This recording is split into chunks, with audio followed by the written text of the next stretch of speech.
What are the pros of a career in academia? Stick around and find out the 5 key benefits today on Navigating Academia.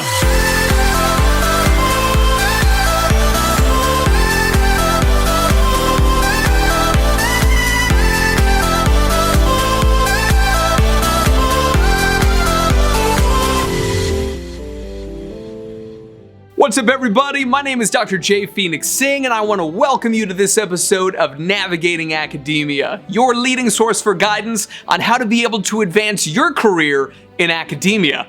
As always, I appreciate the love, so please do take a second right now to be able to like and share this video with your friends, with your colleagues, with your students. Subscribe to our channel, hit that bell to be able to get notifications of whenever we upload new content, and comment below. At the same time, you can follow me on these social media accounts. So, today we're going to be discussing the key benefits of a career in academia. Growing up, maybe you dreamt of being called professor, maybe you wanted to stand in front of lecture halls in front of dozens, hundreds of students, get some elbow pads on your blazers, whatever it happens to be. But just like with any other career field, it's important to understand that sometimes this can be a little bit over the top in terms of what your expectations are versus what reality is. And there are drawbacks to being an academic, and I've made a separate video covering those, and I'll be sure to put that down, a link to it, in the description below. But today I want to focus on the 5 key benefits and the big advantages of this kind of a career. So let's go ahead and jump right in. Benefit number 1 is that you get to educate the next generation. This, to me, represents the ultimate contribution to your field. And this can be done in many ways. You may be teaching undergraduates, you could be supervising graduate students, you could be mentoring postdoctoral fellows, you could be sharing your research with younger scholars that are in your field. But simply through this act of education, you can have an unbelievable impact on the world. Because keep in mind that, I can speak from my own experience. If I read one person's article and that article changed the course of my career, changed the way that I thought about a critical issue, helped me to impact positively one patient of mine, one student of mine, etc., then the author or the teacher that I had who communicated that information to me has helped that person as well, in addition to helping me, of course. So this is a huge honor. The number of people that you can positively impact is seemingly unlimited. Now, oftentimes people think, you know what, the level of the individual, I really can't change anybody, right? But think about it this way. So if you have one individual, in terms of meaningful contributions that you can make to people's lives, you'll probably meaningfully impact about 1,000 people. So that's one person, that's just you, right? But those 1,000 people are gonna impact 1,000 people. So all of a sudden we get to 1,000,000.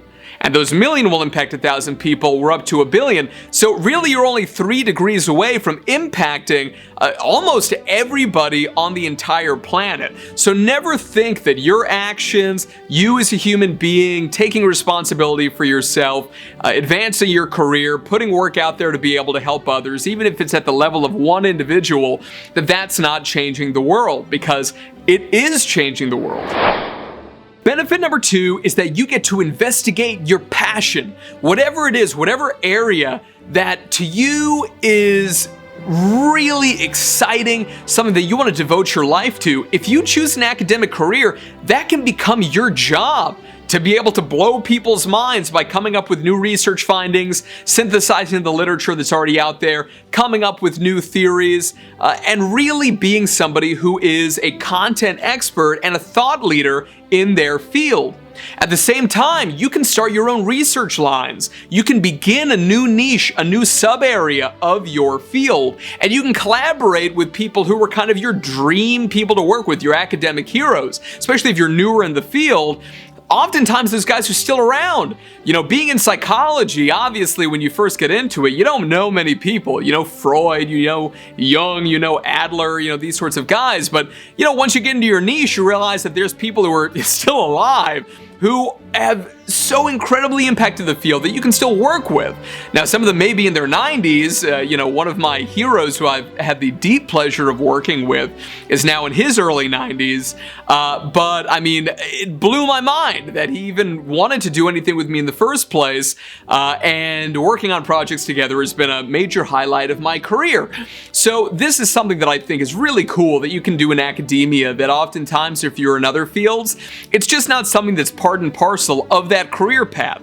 So that's benefit 2, investigating your passion. Benefit number 3 is travel. If you love to travel, be it domestically or internationally, this is a career field for you. It could be that you're going to academic conferences, which is where you submit usually posters or papers, and then you fly, drive, whatever it is to be able to get to that conference location. You get to network with other people, you get to meet so many new faces, put faces with names of people where you've read their work, and you essentially get a very unique life experience and academic experience. And sometimes, in terms of travel and accommodation, you can get those things paid for if you get high profile enough to be a keynote speaker or a plenary speaker, which is pretty cool. Oftentimes, you're not going to get an honorarium for doing it if you're an academic, but you should know that going in. And if you like to travel, though, what a great experience, right?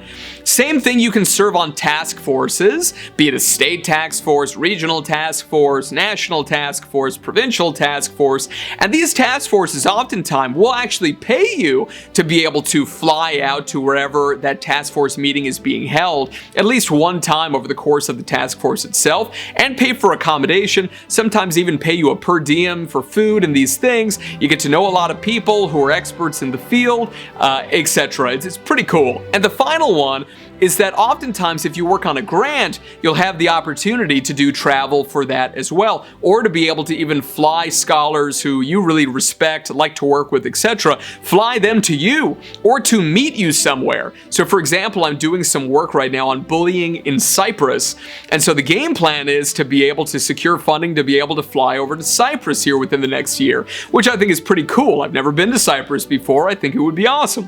So that's benefit number 3. If you are a travel fiend and that's something you're really passionate about, is seeing the world, great career for you. Benefit number 4 is taking sabbatical. What other job, what other career field do you get told, okay, you can take a few months off, you can take a semester off, you can take a year, sometimes even over a year, which is paid to be able to go abroad to teach somewhere else. Now, this could be abroad in a city over, it could be abroad in Antarctica, but to be able to work on research, to be able to work on a book with another colleague somewhere else in a different facility, different university. What an amazing opportunity. Taking sabbatical is really something that is unique to academia. This idea that you can forge relationships with somebody in another country and then actually get paid to be able to work with them, to live in another country, live in another state or a different region, absolutely amazing. And benefit number 5, and this is a big one for me, is that you get to work on a college campus. These places are gorgeous. The quads, parks, etc., labs and classrooms, that kind of an environment where you have so many smart people. You've usually got university towns, which have little, hole-in-the-wall restaurants, bars and pubs.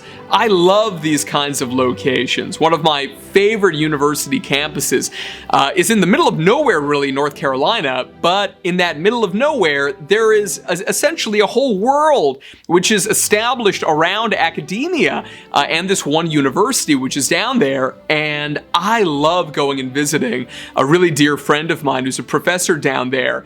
It is something that is so relaxing, the atmosphere. It is, let's put it this way, isolated enough to make you really focus. At the same time, it's open enough to be able to feel very socially comfortable. So this to me has always been a big benefit, even though it's something where if you're at someplace like New York University, where the city is your campus, as they say, then this may not be something where you get that quad experience, etc. But it really depends on the kind of environment that you're looking to work within. Alright y'all, thank you so much for watching this episode. I want to hear from you in the comments below. What do you think is the number one benefit of a career in academia? And as always, if you have questions that you'd like us to address in this series, just let us know in the comments below and let's get chatting about this. Don't forget to like and share this video with your colleagues, your friends, and your students, subscribe to our channel, and follow us on social media. If you're interested in one-on-one career counseling, if you're not sure whether or not academia is necessarily for you, you're kind of on the fence, you're trying to decide, then please set up a 1-hour consultation call with me and let's see if we can do some coaching to be able to get you where you want to be and be comfortable with your decision, which to me is the most important thing. All right, y'all, I'm signing off for the day, but I hope you have an enjoyable one, and remember to get out there, take chances, and be your best self. Thank you so much for stopping by, everyone. It's a pleasure to have you here as always. If you enjoyed this video and you'd like to see more in this series on navigating academia, please click on one of these links over here to be able to view more original content. I hope to see you there.